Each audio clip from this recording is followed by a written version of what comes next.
प्रणाम गुरु जी। स्वागत। आज के फेसबुक लाइव कार्यक्रम में सभी श्रोताओं का हार्दिक स्वागत करता हूं। गुरु जी, आज मध्य प्रदेश से देवनगर के प्रिंसिपल मधुर मोहन जी मिश्रा जी ने प्रश्न पूछा है। प्रस्तावना की है, विगत सप्ताह से कॉकरोच जनता पार्टी की सोशल मीडिया मुहिम तेजी से ट्रेंड कर रही है। इसके फॉलोअर्स 2 करोड़ हो गए हैं। प्रश्न गुरु जी, क्या यह देश के युवाओं में व्याप्त गुस्से की अभिव्यक्ति है? और दूसरा प्रश्न, अथवा कोई साजिश है? एनडीए के स्पष्ट और सैद्धांतिक प्रस्तावों के समर्थन की अपेक्षा इस तरह के अराजक आंदोलनों को समर्थन के इस फिनोमेना के क्या कारण है? प्रणाम गुरु जी।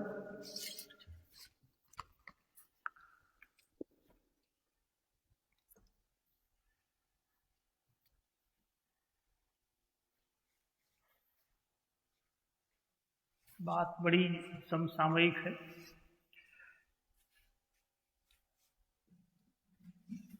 काकरोच पार्टी का उदय अभी किसी राजनीतिक दल में तो नहीं, उसके रूप में नहीं, लेकिन एक संगठन जैसा वो जरूर बन गया, जिसमें 4-5 दिन के भीतर ही सोशल मीडिया पर उनके करोड़ों फॉलोअर्स हो गए। वास्तव में एक सुप्रीम कोर्ट के जज ने टिप्पणी की थी कि जो फर्जी डिग्री लेकर काकरोच की तरह घूम रहे हैं, बेरोजगार बने,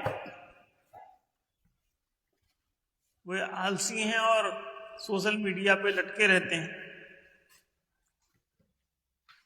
बिस्तरों पर पड़े रहते हैं और कोई काम नहीं करते। तो उनको उन्होंने काकरोच कह के ऐसी टिप्पणी की। लेकिन सोशल मीडिया पे उस बात को दूसरे ढंग से पेश करके और कि सभी बेरोजगारों को उन्होंने काकरोच कहा, ऐसा बोलकर उन्होंने एक मुद्दा बना दिया कि बेरोजगारों का अपमान हो रहा है।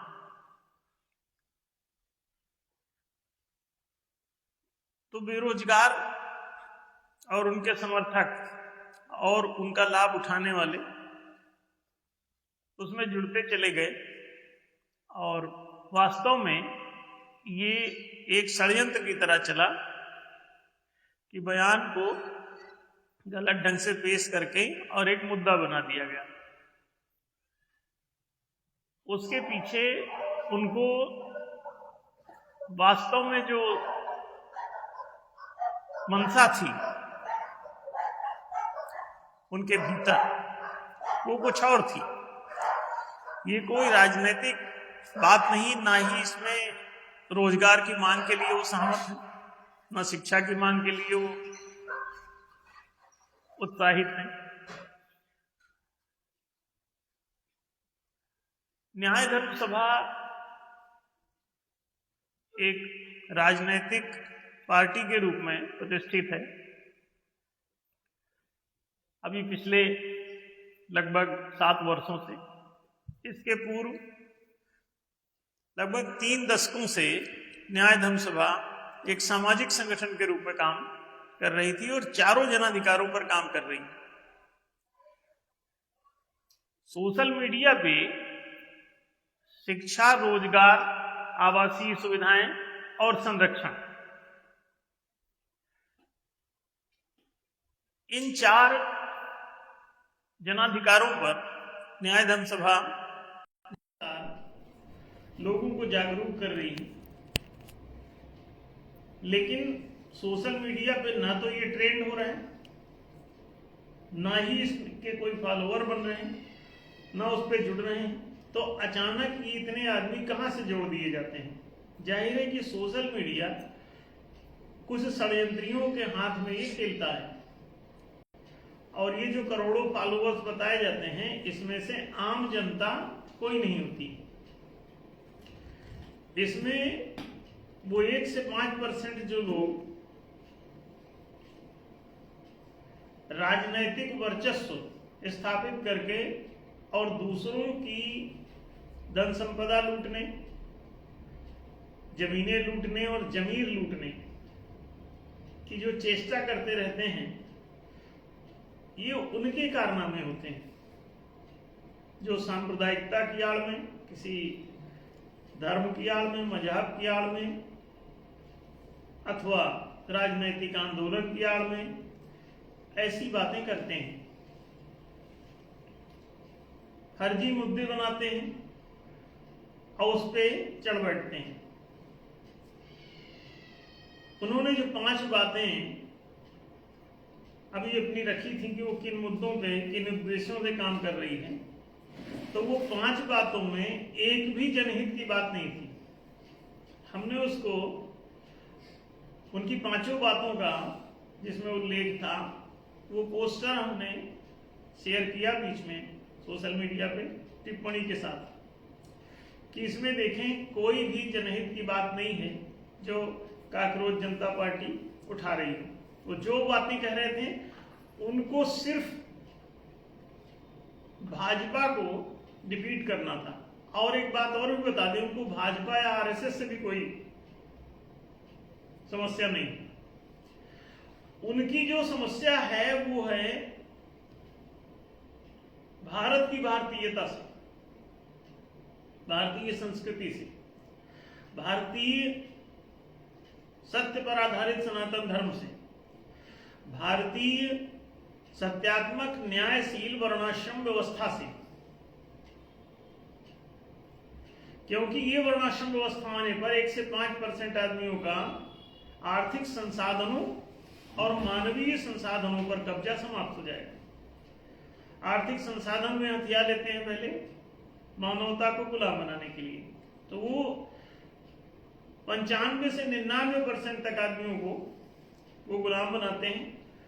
पहले 1% आदमी एकजुट होते हैं, किसी भी ऐसे फर्जी मुद्दे से इकट्ठे होते हैं। उनसे अगर कहा जाए कि तुम इन जनाधिकारों की बात क्यों नहीं करते हो, द्वादश मताधिकारों की बात क्यों नहीं करते हो, चारों मानवाधिकारों की बात क्यों नहीं करते हो, ये विद्या जीविका सुविधा संरक्षण प्राप्ति के 4 जनाधिकार होते हैं। विद्या विहीना पशु, विद्या के बिना मनुष्य यानी सारे मानवीय नागरिक पशु के समान रह जाते हैं।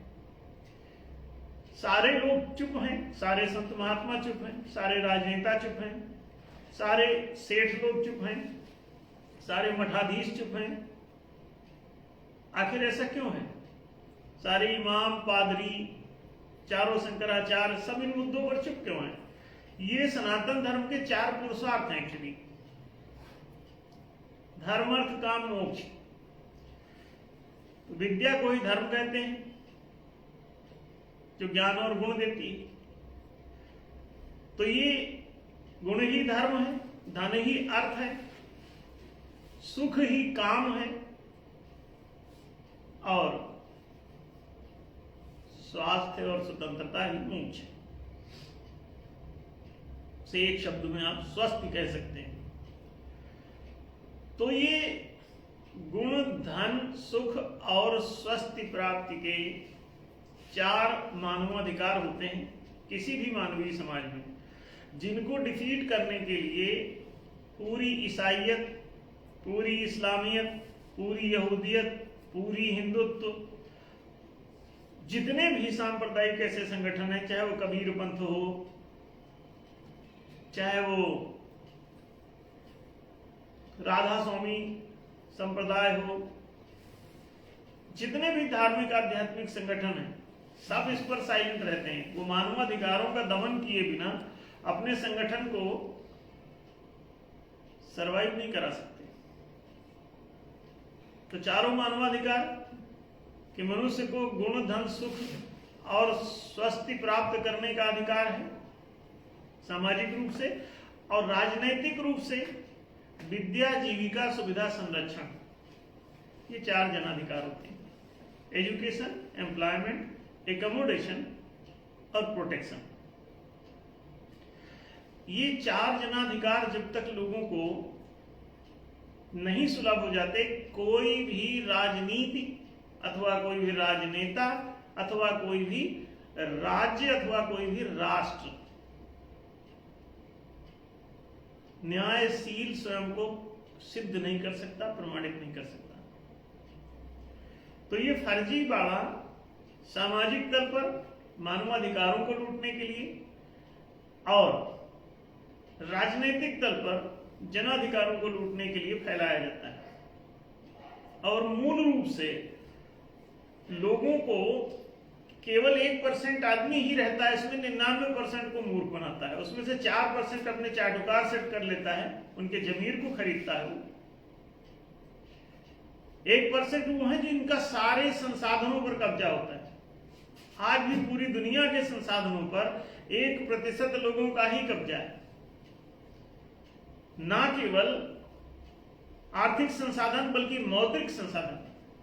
भौतिक संसाधन तो कब्जे में उनके हैं ही, मौद्रिक संसाधन जो कि वैकल्पिक संसाधन है उसको भी वो अपने कब्जे में ले लेते हैं। उस पर भी रेपो रेट ठोक के अब पूरी दुनिया में मुद्रा को गुलाम बना लेते हैं। मौद्रिक ब्याज दर ही वो हथकड़ी और बेड़ी है जिससे मुद्रा न कुछ कर पाती है न चल पाती है।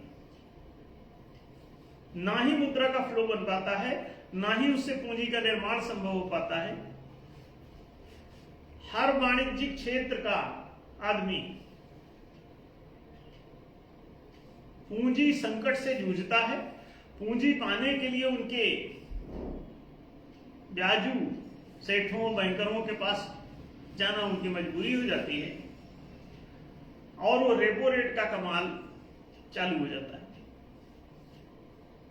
पूंजी इतनी महंगी हो जाती है कि पूर्वस्थ पूंजीपतियों के समक्ष जब वो अपना उद्यम डालने जाते हैं तो उनका उद्यम बिक जाता है। क्यों?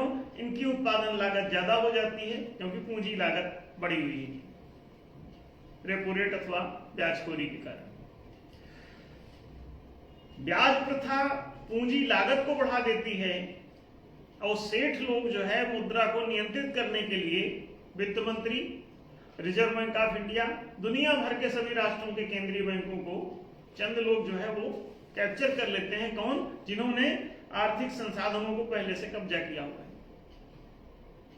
तो मौद्रिक संसाधन को कब्जा करने के लिए जो मुद्रा जारी करने वाले संस्थान होते हैं वो लोग अपने कब्जे में ले लेते हैं और फिर उसके बाद उनका नंगा नाच प्रारंभ होता है। 4% चाटुकार उनका जमीर खरीद लिया जाता है इन 1% के द्वारा। वो उनके समर्थक और प्रचारक बन जाते हैं, वो सोशल मीडिया पे छाए रहते हैं। तो ये कुल 1 से 5% का खेल है। जो 1-2 करोड़ समर्थक बन गए, आप सोचते हैं इसमें कोई प्रजा के लोग हैं? नहीं नहीं नहीं, इसमें वो सारे चाटुकार हैं जिनका प्रजा से कोई लेना देना नहीं। तो उन्हीं की 1-2 करोड़ ये संख्या होती है।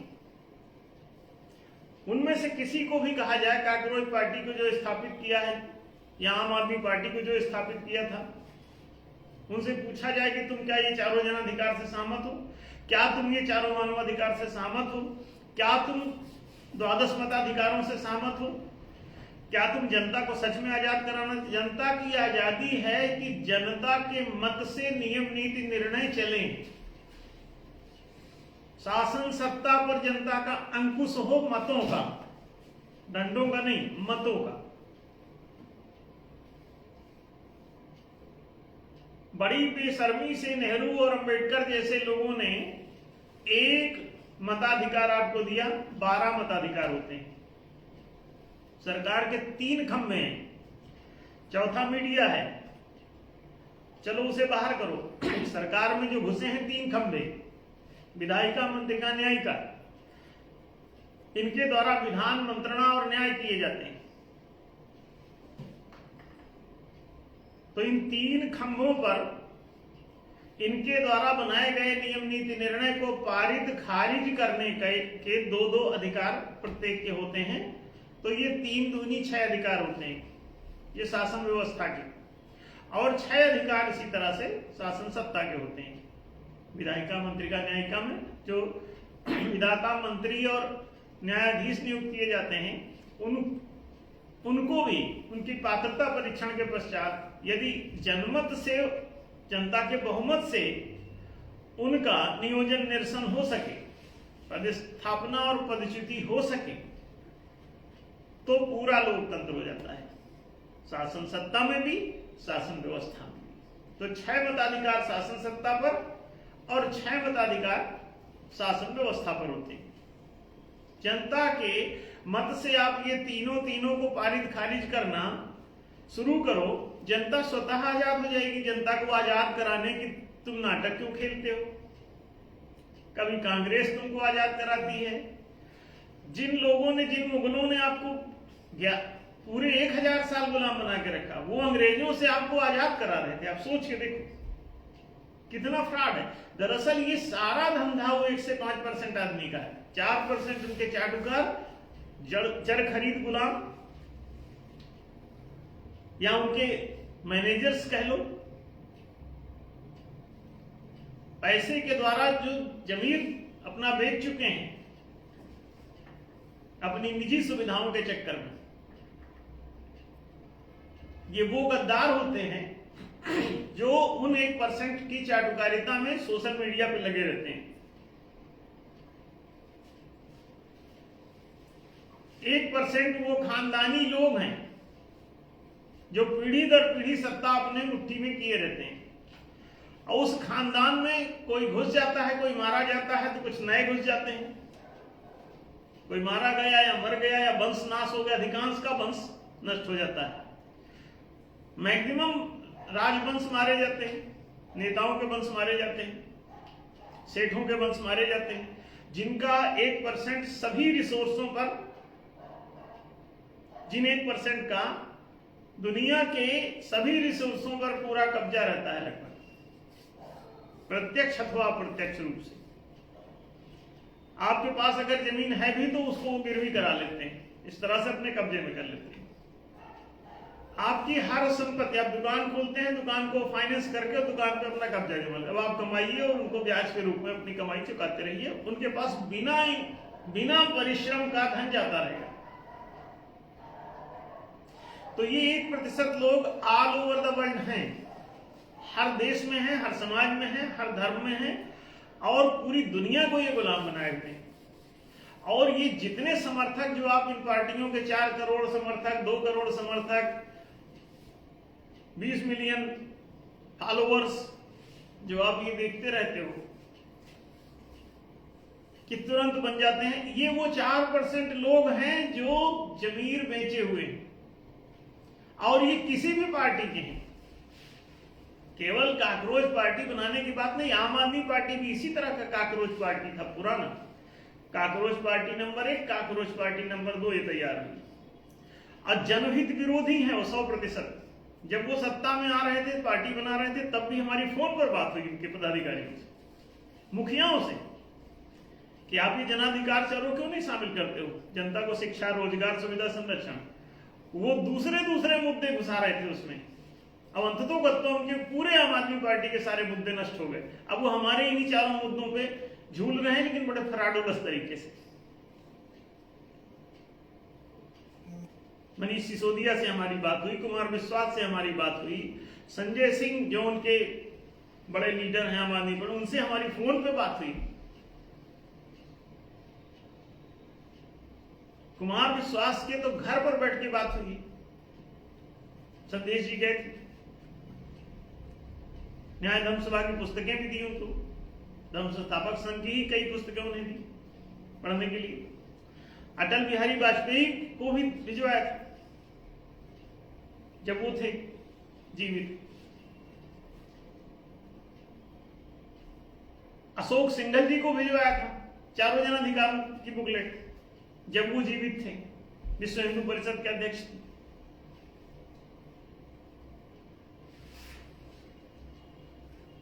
नेहरू खानदान को भिजवाया, गांधी परिवार तथाकथित। कोई ऐसा आदमी नहीं जिसको हमने ना भेजा हो। मायावती जी को, हर स्टेट के पार्टियों को, हर अखबार के मठाधीश को, संत समाज आध्यात्मिक संगठनों के मठाधीशों को, सभी पत्रकारों को भेजा हमने, लेकिन वो इस पर कोई चर्चा तक जनता के सामने नहीं करते, उन्हें देते न करते। ये क्या ट्रेंड करेंगे इसको, न्याय के मुद्दों को? कभी नहीं। 1 से 5% माने 1% मालिक वर्ग, 4% उनका चाटुकार वर्ग, पूरा मीडिया खेलता है। सारा मीडिया, चाहे सोशल मीडिया हो, चाहे कमर्शियल मीडिया, पॉलिटिकल मीडिया, सब उन्हीं का मीडिया है। वही लोग फेसबुक रन करते हैं, वही लोग व्हाट्सएप रन करते हैं, वही लोग ट्विटर रन करते थे, वही लोग अब एक्स रन कर रहे हैं। आदमी सब वही, वो घराने बन जाते हैं। 1% के घराने तैयार होते हैं। अब बाकी जो है घरेलू नौकर 4%। वही इसमें जो फॉलोअर्स की संख्या आप देखते हो, भैया भारत में ही 150 करोड़ लोग हैं। किसी के 1-2 करोड़ फॉलोअर का क्या मीनिंग है? कभी सोचिए, देखो कौन है वो लोग। आम जनता तबाह है, न शिक्षा मिल रही है, न उसे रोजगार मिल रहा है, न सामाजिक रूप से दे रहा है कोई, न सामाजिक संगठन इसके लिए तत्पर है। एजुकेशन टू ऑल होना चाहिए। ऐसा नहीं कि 4 बच्चे लेके आप पढ़ा रहे हो कहीं तो आप बड़े समझदार हो गए। नहीं, आप धूर्त हैं, आप धंधा कर रहे हैं। प्रति ग्राम पंचायत आधार पर एक विद्यालय, एक हॉस्पिटल, एक आवासीय बस्ती, जिसमें न्यूनतम 1000 वर्ग फुट का एक भूखंड सभी नागरिकों का होना चाहिए। जो भी वयस्क नागरिक है, 18 से 25 साल के ऊपर, वो एक नागरिक है और वयस्क नागरिक है, उसके लिए भूखंड अपने आप छूटना चाहिए। हर ग्राम पंचायत, जिस भी ग्राम पंचायत से संबंध है उसका, वो उसमें अपना मकान बना सके, रह सके। लोग भूमिहीन है, मकान के आवासीय भूखंडहीन है, आवास विहीन है, शिक्षा विहीन है, स्कूल नहीं है तो शिक्षा नहीं प्राप्त। हर ग्राम पंचायत में एक विद्यालय होना चाहिए। 25 साल तक विद्यार्थी उसी के माध्यम से पढ़े, उसकी क्लास वहीं चलनी चाहिए, चाहे ऑनलाइन चले, चाहे जैसी चले। 25 साल ग्राम पंचायत में ही पढ़ाई होनी चाहिए पूरी। और इसे सामाजिक रूप से चाहे खर्चा चलाया जाए, सामाजिक सहयोग राशि से, और चाहे राजनैतिक राजकोष से, जैसा चाहे वैसा कर लें, लेकिन बच्चे को शिक्षा मिलनी चाहिए, ये मुद्दा है। लेकिन सब साइलेंट है। काकरोच पार्टी ने क्या आपने उसमें पार्टी के एजेंडे में शामिल किया इन 4 जनाधिकारों को? नहीं। मताधिकार ही नहीं। अच्छा, मताधिकार दे दो तो ये जनाधिकार, मानवाधिकार जनता स्वतः प्राप्त कर लेगी, इसीलिए वो मताधिकार नहीं देते। आप इतने चालाक हैं कि आपको कहते हैं तुम केवल हमको चुन लो, हम बाकी अपनी मुट्ठी में कर लेंगे, पूरे व्यवस्था तंत्र को, शासन अपनी मुट्ठी में, तुमको देंगे राशन, वो अपने हाथ में रखेंगे शासन। तुम राशन पकड़ो, भीख का कटोरा, और भीख मांगो और खाओ। तुमको वो भिखारी बनाएंगे, अब तुम्हारे वो मालिक बन जाएंगे। मालिक कौन है? जिसके कहने से शटर उठ जाए, जिसके कहने से शटर गिर जाए दुकान का, वही दुकान का मालिक है। वैसे राष्ट्र का भी मालिक वही, जिसके कहने से नियम नीति निर्णय पारित खारिज हो जाए, जिसके कहने से नियम नीति निर्णय लागू हो सके, जिसके, और बनाए कोई भी, योग्य लोग बनाए, लेकिन पारित खारिज तो जनता करे ना। जो भी योग्य अपने को समझता है वो बनाए, प्रस्तावित करे। वो योग्य लोग विधायक नियुक्त किए जाए, विधान बनाए, बैठ विधाता कहना है। वहां पहुंच करके संसद भवन में वो बना सकते हैं नियम, लेकिन पारित खारिज तो सार्वजनिक जनता के बहुमत से होना चाहिए। नहीं तो आप इनको हेलमेट लगाने का 1-1 हजार जुर्माने का लगा दोगे और दिन भर वो भूलेंगे, दिन भर जुर्माना कटता रहेगा उनका, उनका शोषण होता रहेगा। एक तो वैसे हेलमेट खरीदने का पैसा नहीं, ऊपर से और 1,000 रुपये ठोक दिया। अब क्या कि हमको तुम्हारी चिंता है कि तुम जो है चोट ना लग जाए तुम्हारे सिर में। तुम कितने ठग हो। तो दूसरा प्रजा भी तो कह सकती है कि हमको भी डर है कि तुम्हारा सिर न फूट जाए, तो तुम हमको दिया करो 10-10 हजार रुपये रोज।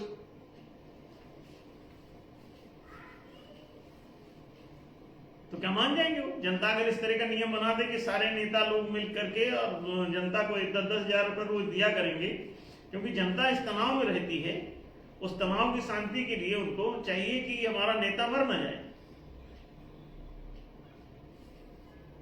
ये नियम होना चाहिए। जनता को तनाव है, चिंता के मारे मरे जा रहे हैं बेचारे, तो उस तनाव से जूझने के लिए उनको 10-10 हजार रुपए राहत दी जानी चाहिए ताकि आइसक्रीम खा सकें। आप सोचो, इस तरह के अलूल जलूल नियम जनता भी तो पारित कर सकती है। तो मालिक, लेकिन जनता नहीं है तो नहीं कर सकती। वो मालिक हैं राष्ट्र के। राष्ट्र के मालिक वही लोग बने और कह रहे हैं प्रजातंत्र है। तंत्र माने शासन, प्रजा का शासन है। कहां है प्रजा का शासन? उन्हीं चंद लोगों का शासन अपने मुट्ठी में वो कर लेते हैं और संसद में घुस करके उतने के लिए ही वो अधिकार दे लेते हैं। 1% के हाथ में अधिकार रहेगा सारा। मताधिकार सारे, जनाधिकार सारे, अधिकार। मताधिकार नहीं है मतलब तुमको जनाधिकार कोई ना देगा, ना शिक्षा देगा ना रोजगार देगा। तुम तड़पोगे, तुमको सिर्फ रोजगार के नाम पे नौकरी ऑफर करेगा और शिक्षा के नाम पे तुमको गुलामी की ट्रेनिंग देगा ताकि तुम उसका धंधा चला सको, उसकी फैक्ट्री चला सको, उसमें तुम झाड़ू लगा सको। उसके लिए तुमको ट्रेनिंग देगा। फैक्ट्री का मालिक नहीं बनाएगा, तुमको नौकर बनाएगा। इसकी ट्रेनिंग देगा, कहेगा यही एजुकेशन है, और वहीं से प्लेसमेंट देगा, तुम नौकर बनाएगा। तुमको अपना पार्टनर क्यों नहीं बनाता, नौकर बनाता है। कभी सोचा? सारी चीजें तुम्हारी छीन रही, तुमको पता ही नहीं है, तुम मूढ़ हो। और जाने कितने दिनों से वो लोग तुमको मूढ़ बनाए हुए हैं। मछली अगर जरा भी समझदार हो जाए, बुद्धिमान हो जाए, तो क्या कभी इन 1% या 5% चाटुकार सहित इनके जाल में फंसेगी? नहीं फंसेगी।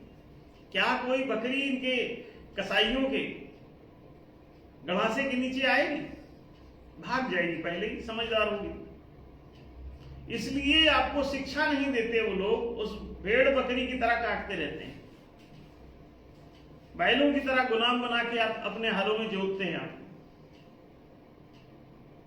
आप उनके लिए ह्यूमन रिसोर्स है।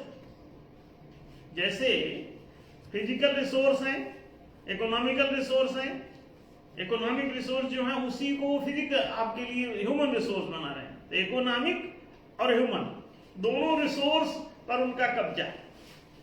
ह्यूमन उनका गुलाम बना लिया गया, नौकर बना लिया गया, दास बना लिया गया, स्लेव बना लिया गया। और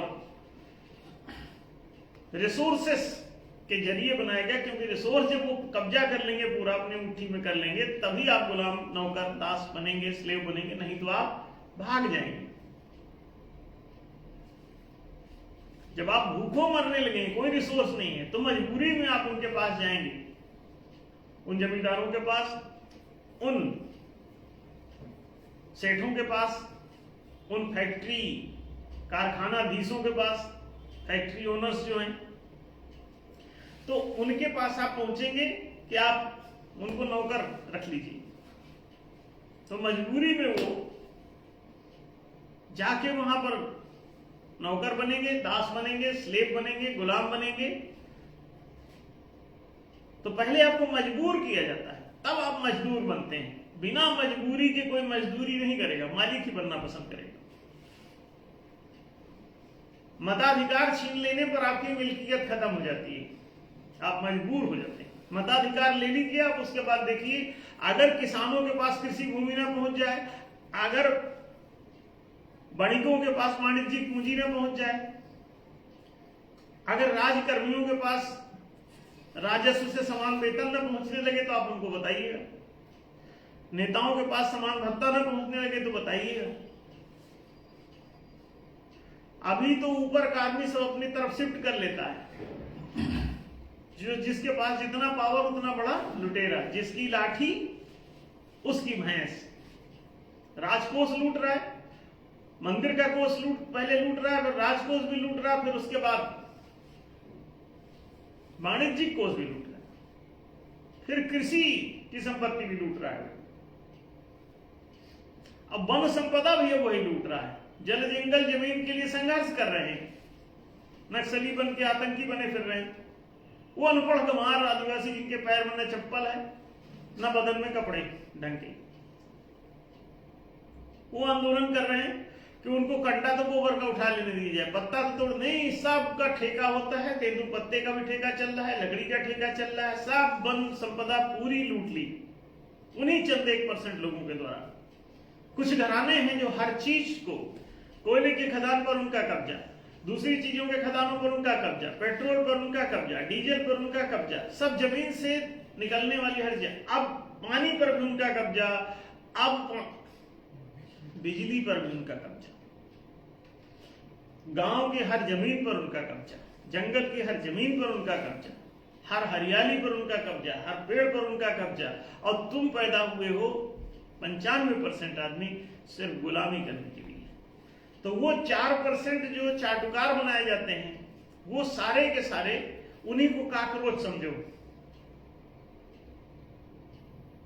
तो ये काकरोच आम आदमी पार्टी में घुसे हैं, ये काकरोच दूसरी पार्टी में भी घुसे हैं, ये काकरोच सीजेपी में, बीजेपी में, सभी में है ये काकरोच 4%, किसी एक में नहीं। एक चीज का फायदा जरूर है कि भाजपा को घुसा रहने दो ताकि तुम्हारी भारतीय संस्कृति बच जाए। वो कम से कम इतनी तो शर्म करेंगे कि तुम इसके विरुद्ध ना जाएं, गारंटी नहीं है, लेकिन इतना बोल चुके हैं वो कि उनको शर्म के मारे राम राज्य करते रहना पड़ेगा। राम राज्य आने नहीं देंगे। राम राज्य क्या है? सब नर करहि परस्पर प्रीति, चलहि स्वधर्म निरत सुति नीति।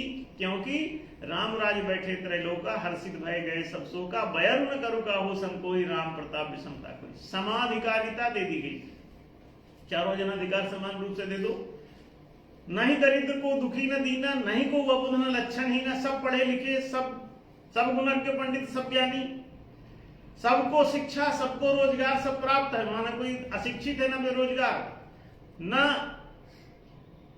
गुणहीन न धनहीन, नहीं दरिद्र को दुखी न दीना, और नहीं को अबुध न लक्षणी न। कोई बुद्धिहीन नहीं, सब पढ़े लिखे, सब गुणों कौशलों से युक्त है। लक्षण कहते हैं गुणों। अब देखिए, और निज निज वर्णाश्रम धर्म निरत वेद पथ लोग, चलहि सदा पावहि सुखहि, नहीं भय शोक न रोग। सब स्वस्थ हैं, सब सुखी हैं, सब संपन्न हैं, समृद्ध हैं, सब सुशिक्षित हैं, सद्गुणी हैं, सद्ज्ञानी हैं। अब अपने अपने गुणानुसार कर्म का विभाजन करके वर्णाश्रम धर्म का पालन कर रहे हैं। वर्णाश्रम व्यवस्था हटाओगे तो जातिवाद में फंस जाओगे, अयोग्य लोग ऊपर चले जाएंगे। वर्ण व्यवस्था ही योग्यता अनुसार आगे बैठाती है, नहीं तो जातीयता के आधार पर कब्जा बैठ लेंगे अपने आप कि जो जिससे जन्मा है वही अगला सेठ बन जाएगा, वही अगला राजा बन जाएगा। यही तो चाहते हैं। जातिवाद उनकी नींव है। जो जातिवाद का विरोध कर रहा है वही सबसे बड़ा जातिवादी रहता है। मुलायम सिंह यादव क्यों अपने बच्चे को गद्दी पे बैठा दिया? क्या वही सबसे योग्य है पूरे उत्तर प्रदेश में? फिर इसीलिए वरीयता क्रम पर आधारित वर्ण व्यवस्था का वो लोग विरोध करते रहते हैं और सनातन धर्म का विरोध करते रहते हैं। उनको इस्लाम चाहिए, हरी टोपी लगाएंगे, नौटंकी करेंगे। उनको ईसाइयत चाहिए, उनको यहूदियत चाहिए। क्यों? न्यायशील वर्णाश्रम व्यवस्था की पात्रता अनुसार पद नियोजन की व्यवस्था, वरीयता अनुसार। वरीयता माने होता है मेरिट, वरीयता सूची को मेरिट लिस्ट कहते हैं, सब जानते हैं। गीता कहती है चातुर्वर्ण्यम मया सृष्टम गुणकर्म विभाग सा। फिर 18वें अध्याय में दोबारा कहती है ब्राह्मण क्षत्रिय विषाम शूद्राणाम चा परम तप कर्माणि प्रभक्तानि स्वभाव प्रभुर्गुणे। कर्मों का विभाजन स्वाभाविक रूप से प्रभावशील गुणों के आधार पर किया जाता है, गुणों के द्वारा किया जाता है। अब आप देखिए, आप अगर सच में ये न्यायशील व्यवस्था अपनाएं, चारों जनाधिकार दे दें, द्वादश मताधिकार दे दें, 12 और चारों मानवाधिकार दें, और न्याय क्या होगा? ये कोई काकरोच को इससे सहमत है?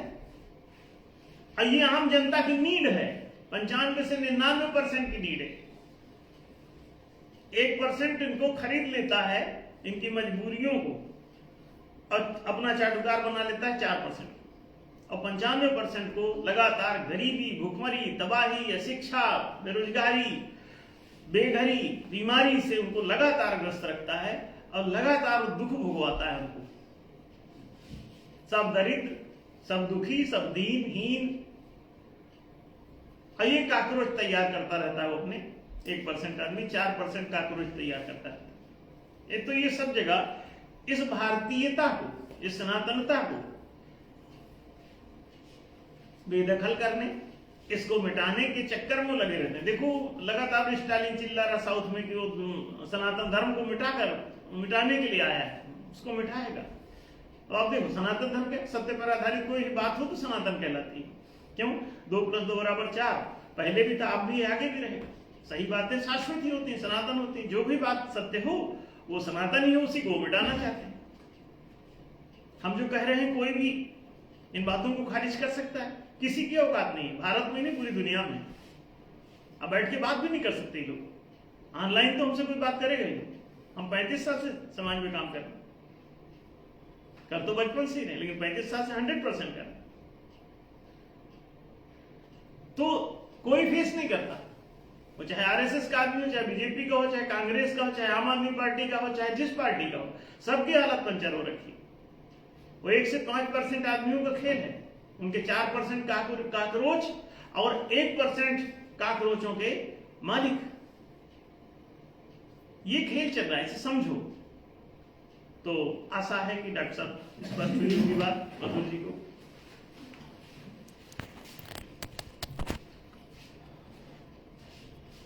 प्रणाम गुरु जी, आपने बहुत ही